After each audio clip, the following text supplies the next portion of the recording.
අම්මේ මොකද අප්පු දෙන්න නැගිටගෙන කුස්සියේ පෙරලන්නේ නිදා ගන්නවත් නෑනේ. මයිකල් නැගිට්ටද? නිදා ගන්න නෙමේ අර හන්දියට ගිහින් මස් කිලෝ 5ක් ගේන්න තාත්තගෙන් සල්ලි ඉල්ල ගන්න. අම්මේ ඇයි මස් කිලෝ 5ක් අද මොකක් හරි තියනවද?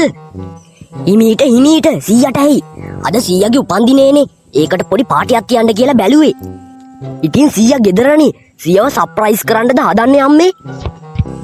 ඔව් 100ව පොඩ්ඩක් සර්ප්‍රයිස් කරන්න තමයි හදන්නේ. ඔයාගේ යාළුවොත් ඉන්නවනේ. ඔයාගේ යාළුවෝ දෙන්නෙකුට විතර කියන්න පාටියට ගෙදර සරසනකම් 100ව පොඩ්ඩක් එළියට එක්කයි යන්න කියලා. ඔයයි තව කවුරු හරි ඔය ඉන්න ගෙදර සරසන්න. පාටියක් තියෙනවනම් ඕන දෙයක් යාළුවනේ. ඔයාලා දන්නවනේ ඉතින් මං ගැන.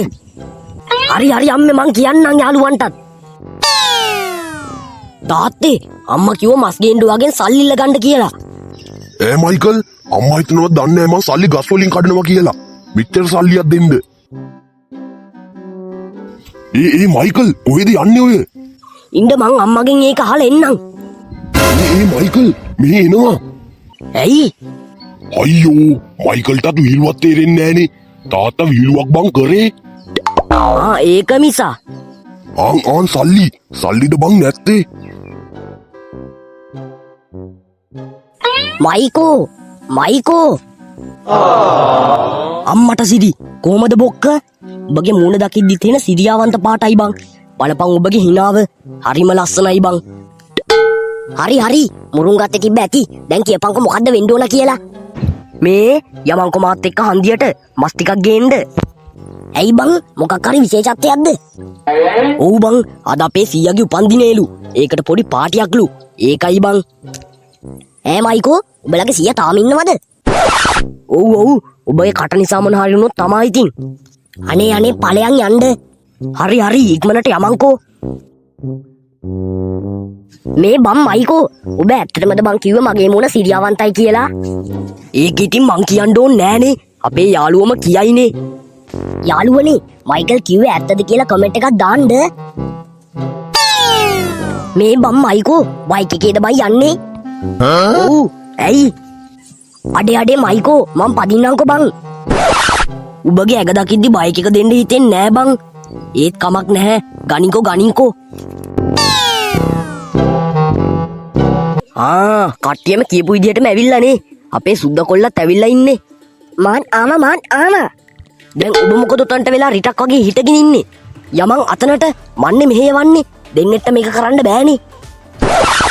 මුට්ට මොකද වෙලා තියෙන්නේ? ඔන්නෝක මුන්ටත් කියපන් බං. වෙලා ගන්නේ නැතුව. පැමිණ සිටින සියලු දෙනාගෙන් අවසරයි. එහෙනම් කොල්ලනේ මෙහෙමයි වෙන්නේ. අද අපේ 100ගේ උපන්දිනේලු. ඒකට පොඩි පාටියක් තියෙනවා. හරිද? සුපි. අරුට මොකද උනේ? හරි පොඩ්ඩක් සතුට වැඩිකමට නැතුවේ. හරි දැන් මෙහෙමයි වෙන්නේ. උක්කුවයි මායි හිච්චියයි ගෙදර සරසන් දින්නවා.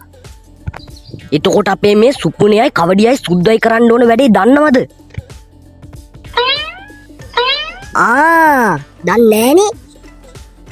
දන්නේ නැති එකම හොදයි. උඹලා තුන් දෙනාට තියෙන්නේ අපි ගේ සරසන එකන් උක්කුන් 100ව බොරුවක් කියලා කොහේ හරි එක්කන් යන්න. අපි උඹලට කෝල් එකක් දැම්මහම උඹලා උක්කුන් 100ව අරගෙන වරෙල්ලා. හරි එහෙනම් උඹලා තුන් දෙනා උක්කුන් 100ට බොරුවක් කියලා එක්කගෙන යමල්ලා කොහේ හරි. අපි තුන් දෙනා ගේ සරසන එකන්. බං අරුන්ගේ 100 තාමනි දිනේ. මොකද කරන්නේ දැන්? 100 අම්මෝ කන ගාව උම කෑ ගහනවද ගස්නරියෝ? මේවර අම්මෝ ගාපු පාරට නහය බිම වැටුණාද මන්දා? බං මුල්ලගේ 100ව කොහෙටද එක්කගෙන යන්නේ? ඥාන් එක්කන් යන්න බං. කොහොමත් ඔබත් දැන් මාසෙකින් විතර ඥාන නෑනි. අනේ මේ ඵලයන් යන්න. මම ගිය සතියෙත් නෑවා. මේ ඇත්තටම නහන්න යන්න බං. ඔව් ඥාන් යන්. දැන් උඹලා මොනවද ඔය කුටු ගාන්නේ? නෑ උක්කුන් 100 පට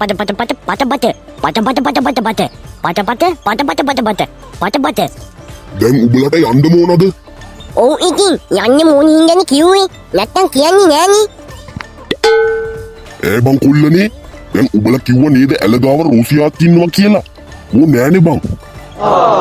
බලා පියකෝ බන් නාකි වෙලා තියෙන මනමාලකම. මොකක්ද කන්නාඩිය තෝ කිව්වේ? නෑ නෑ සීයේ මම කිව්වේ මේ රෝසි ආච්චි මං හිතන්නේ ගිහිල්ලා ඇති කියලා. තොට මම හම්මෝ ඒ පාර නම් හෙලවි තිබ්බ දතත් බඩට ගියාද කොහෙද? හුණි වෙනි උමතේ කටම හංගින් ඉන්නේ නැතුව